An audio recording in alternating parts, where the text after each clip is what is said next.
Hello everyone, welcome back to Sri kitchen. అందరికీ కార్తీక సోమవార శుభాకాంక్షలు. ఈరోజు కార్తీక సోమవారం చాలా బాగా పూజ చేసుకున్నాము. ఇంకా ఈ వీడియోలోకి వెళ్ళినట్లయితే పిల్లలు స్కూల్ నుంచి రాగానే స్నాక్ ఐటమ్ మెయిన్గా బింగో, లేస్ ఇలా అడుగుతూ ఉంటారు కదా, చిప్స్ ఎక్కువగా. అలా అడిగినప్పుడు మనం ఈ రెసిపీని అయితే చేసి చూపించినట్టయితే ఇంకా షాప్కి వెళ్ళి ఏది కొనకుండా ఇంట్లోనే తయారు చేసి పెట్టండి మమ్మీ అంటారు.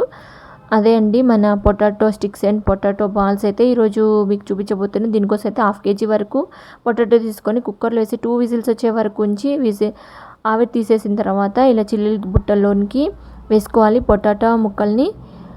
ఈ పొటాటో వేడిగా ఉందని చల్లటి నీళ్ళు వేస్తూ ఉంటారు. అలా వేయడం వల్ల మనకి పొటాటో తొక్క కంటే ఎక్కువగా పొటాటో అనేది వాటర్లోకి ఎక్కువగా వెళ్ళిపోతుంది. అలా కాకుండా కొంచెం వేడి తగ్గిన తర్వాత చిన్నగా పొట్టు తీసుకున్నట్లయితే మనకి పొటాటో అనేది మంచిగా వస్తుంది. వీటిని మెత్తగా స్మాష్ చేసుకోవాలి. దీనిలోనే ఒక 2 రెమ్మల వరకు కరివేపాకు వేసుకొని, 1 table spoon salt, 2 table spoons కారం,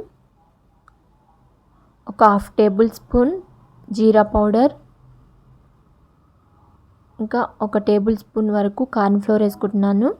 చాలా తక్కువ ఇంగ్రీడియంట్స్తో మనకి ఈ రెసిపీ అనేది రెడీ అవుతుంది. దీంతో పాటు బేకింగ్ సోడా, కస్తూరి మేతి వేయడం వలన ఈ స్నాక్ ఐటెంకి టేస్ట్ అనేది వస్తుంది. వీటన్నింటినీ కలుపుకొని వాళ్ళకి ఏ స్నాక్ ఐటెం అయితే ఎక్కువగా ఇష్టపడుతున్నారో ఆ షేప్లో అయితే తయారు చేసుకోవచ్చు. మా పిల్లలకి ఈ విధంగా స్టిక్స్ ఒకళ్ళకి, బాల్ ఒకళ్ళకి అని చెప్పారు. ఈ విధంగా పొటాటో స్టిక్స్ని అయితే ప్రిపేర్ చేసేటప్పుడే బాల్స్ని కూడా రెడీ చేసుకున్నాను. వీటిని కొంచెం ఎర్రగా వేయించుకొని తీసుకోవాలి. సిమ్లో పెట్టి వేయించుకోవడం వలన లోపల పచ్చిదనం అంతా పోతుంది, చాలా బాగా ఉడుకుతుంది. ఈ పొటాటో బాల్స్ కూడా మా చిన్నోడికి బాల్స్ లాగా చేయమమ్మీ అంటే ఈ విధంగా పొటాటో బాల్స్ని అయితే ప్రిపేర్ చేశాను. వీటిని కూడా సిమ్లో పెట్టి వేయించుకోవడం వల్ల లోపల పచ్చిదనం అంతా ఉడికి క్రిస్పీగా ఉంటుంది పొటాటో బాల్స్ అనేవి కూడా. ఇంకా పిల్లలు ఏ షేప్లో కావాలంటే ఆ షేప్లో అయితే కట్ చేసి ఈ విధంగా చేసేసుకుంటున్నాను. ఇంకా వీటిని కూడా కొంచెం ఎర్రగా వేగే వరకు వేయించుకోవాలి.